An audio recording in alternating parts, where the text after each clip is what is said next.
Hello, world. This boring Thursday evening. I wish there was football, but unfortunately there's not.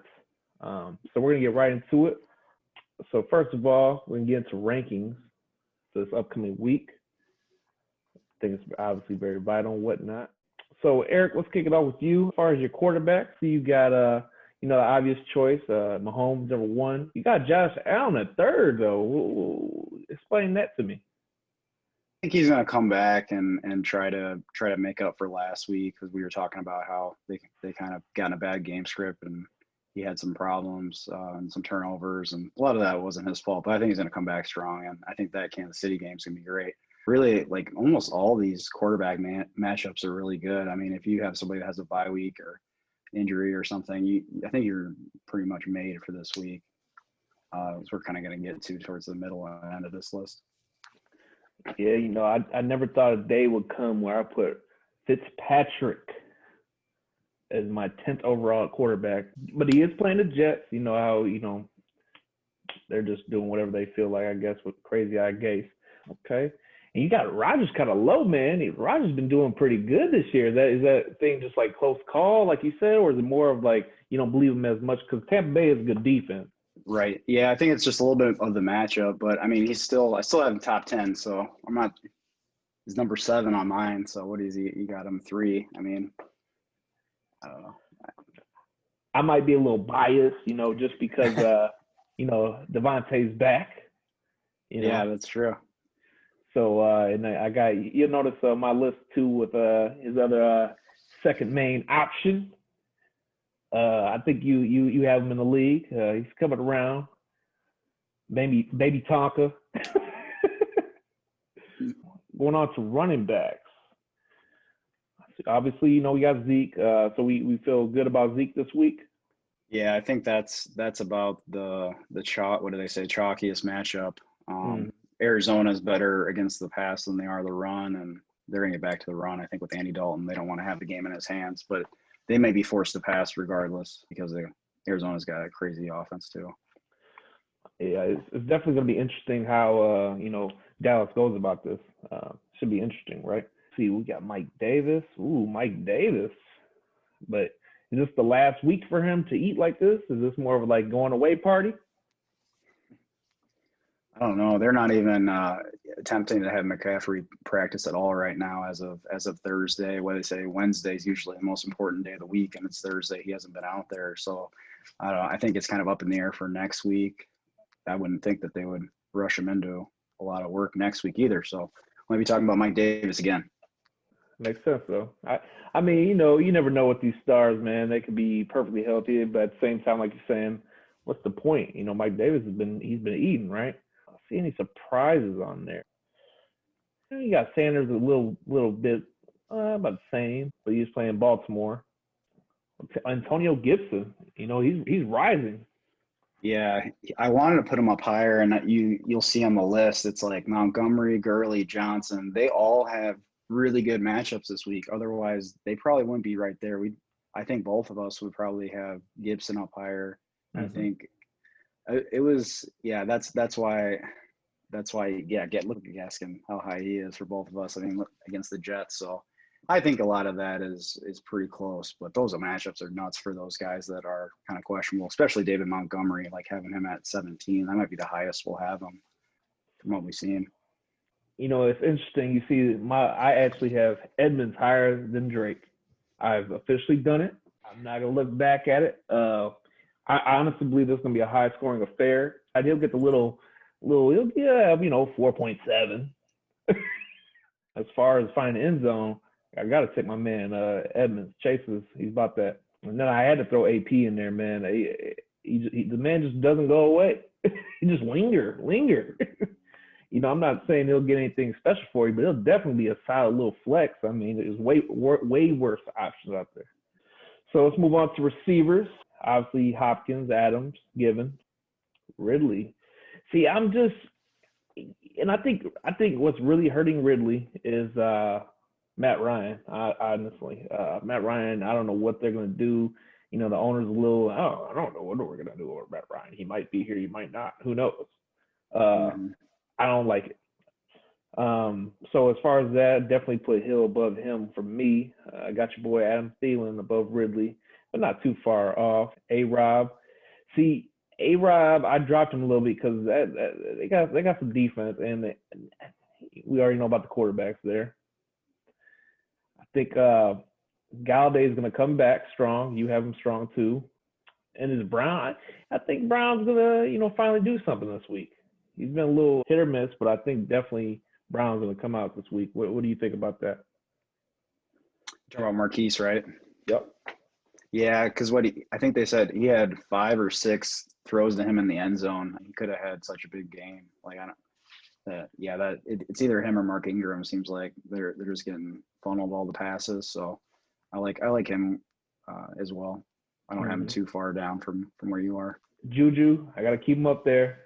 I'm not ready to hand it off yet, but you see Claypool, he's creeping. He's creeping. But and obviously, Crowder, man, he's one of those people that you hate to. I mean, not to hate. I like to see people doing good, but he's just not a household name, right? But especially in the PPR league, you got to have him up there. You could have 14 catches, 100 yards. So as far as the tight ends, it's given. I like you see my little input down there. Once you get to 17 or 16 on the list, good luck. Good luck. Or maybe no, I'm sorry, 15. So you got 14 guys ranked. After that, man, have at it. One of my guys we were talking about, Tanya. I have him 5th this week. Like I said, that offense is rolling, man, and he's the second option there. I think that's a great spot for him, right behind Jonnu Smith. I think that's where he'll probably settle out for me. Yeah, and Ertz is just looking like a shell of himself, and it's just his name. Like it's his name. It's like, can you imagine? You draft him in the 4th round, 3rd round, and you're benching him possibly because he just hasn't shown anything. So it's got to be difficult for those people with him.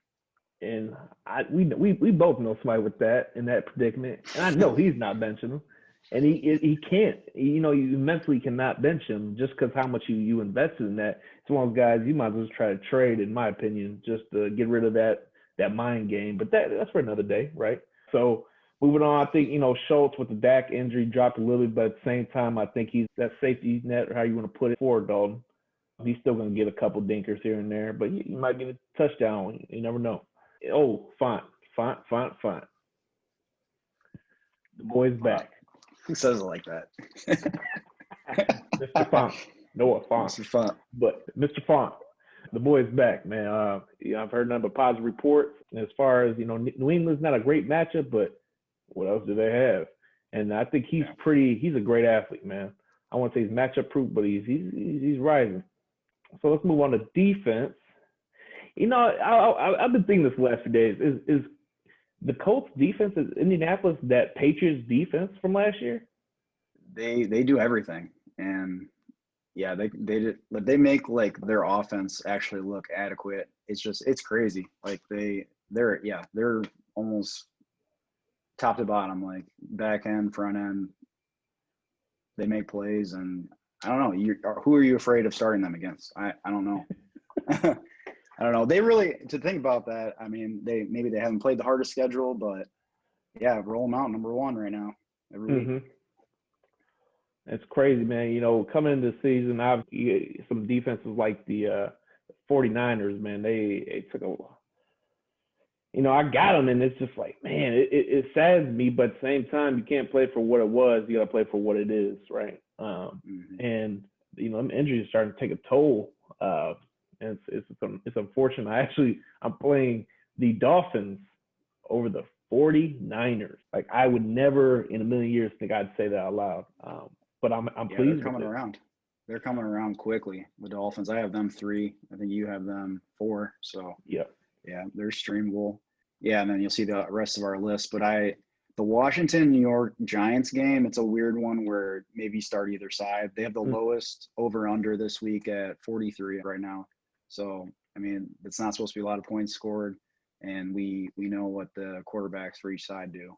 They don't score points, so they fantasy or otherwise. They're out there, but Mm. defenses are always like that, man. Every year there's that one defense that comes out of nowhere and you just ride with them and you ride off. It still saddens me. Probably because I have San Fran. Just, a rule not to take them too high. I don't think I took it too high. I mean, defense, but it is what it is. That's it for the rankings side of things. News for the day. Obviously, everybody knows about Mr. Bell. I feel your pain, Mr. Eric, because I know you definitely invested in CEH in a few leagues. It sucks, man. I think this is going to be the last week. I read in the chat earlier that Bell might have 10 plus touches, but I don't know about that. That's a little reaching for the stars, if you ask me. But CEH is going from a solid RB1 to a 2 at least. He might get a couple touchdowns here now after the dump and everything. So, but he's been getting stopped at the goal line. I guess right now, what is your opinion on how his outlook is? What were they saying earlier today? It was like Chiefs, Bills, Dolphins, and it's just like, no, we don't want him at any of those places. But yeah, so he goes to the worst one probably. So the first one I heard about, I'm thinking, CEH. It's gonna hurt him the most. And what was he? I mean, he had at the beginning of the season, he started out with a bang. He had maybe one of the best weeks, week 1. But after that, he kind of has been maybe a back end 1 or a front end running back 2. But I think it really, like watching the game flow, I know they were using Darrell Williams a lot on third down a lot. And it could be a case where he just completely gets wiped out. I think he's the one who just not playing anymore almost. That's who I think is going to – maybe that's me being optimistic as a CEH owner, but I think he's going to get wiped out. We're going to see CEH play maybe 3 or 4 less touches than – get 3 or 4 less touches than before. But I think Darrell Williams, maybe they didn't know how to get him in the right role, or maybe they didn't like his athleticism or something right now. I think that's why they made the move. I think it was him more than CEH. They invest a lot. I mean, first round pick, running back, so – I really doubt they're going to give up on him that quick if, as their number 1. So I think it's like a 1A, 1B Chiefs. I have Darrell Williams in the league like I just talked about the other day, and he's definitely drawing a short straw. He's a wrap for him. As far as any other news, I say watch your receivers. Obviously, there's a lot of injuries here and there, but obviously, you got to watch it every day. A lot of these guys sit out, they're professionals, and they practice walk through on Saturday, and they play full on Sunday. A few notables, Odell went home sick, they said. Might be a COVID precaution. I guess, with everything going on the last few weeks, it might just be over-exaggerated, hopefully. Who else? DJ Shark. It's not looking good, I don't think, personally. So that could be a bump up for Schnotes. Adams practicing full, like we talked about. The boy is back. Getting excited. Finally. Finally, yeah. I've been waiting for a minute. What else you got? I just had the 3: Godwin, Deontay Johnson, and Darius Slayton are at least practicing. But yeah, that, like you said, let's check in, watch out Sunday morning. So you just want to be on top of it if one of them gets a last minute out tag. So that's pretty much it. Quick little update, you guys. Check our rankings. We'll have this posted. And yeah, man, you guys got any questions? I know we had a couple of comments as far as going after trades and what kind of scenarios that would look like. And we're going to address that, but in due time. But yeah, if you guys got any questions, comments, or anything like that, go ahead and put that in the comment box, and we'll get to it. But thanks for watching. Till next time. Thank you.